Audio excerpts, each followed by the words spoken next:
E o Fed cortou os juros em 0,25%.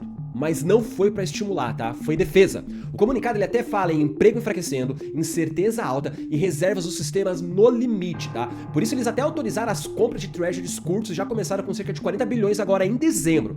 E é a primeira vez que isso acontece desde 2019. E no gráfico isso fica ainda mais claro, porque desde o topo histórico o BTC ele vem repetindo quase o mesmo padrão. São 3 bandeiras de baixa seguidas com repiques parecidos, tá? A primeira durou perto de 20 dias, a segunda foi menor, e a terceira, que é a atual, ela já passa dos 20 dias, ela mostra um repique mais amplo do que os anteriores, ou seja, é um repique dentro de uma estrutura de correção mais longa. Então primeiro ele sobe, ele testa a força e depois a tendência decide qual é o próximo movimento real. E aqui nós voltamos lá para 2019. Naquele ano o Fed comprava cerca de 60 bilhões por mês só para impedir a falta de reservas. Bom, não era um QE, não tocava na parte longa dos títulos, mas ele deu um alívio de curto prazo. Ele não começou um ciclo novo, mas foi um respiro antes da volatilidade voltar. E agora a lógica é exatamente a mesma: juros em queda, risco da inflação voltar e o Fed correndo para recompor as reservas. É uma intervenção técnica, limitada, não é um QE de verdade. E tem uma coisa que ninguém tá comentando, tá? Porque o Fed ele fala em reservas no limite, mas ele não diz exatamente o porquê. E nas últimas semanas nós vimos o Zion Banks e o Western Alliance voltando a aparecer com rumores de aperto de liquidez.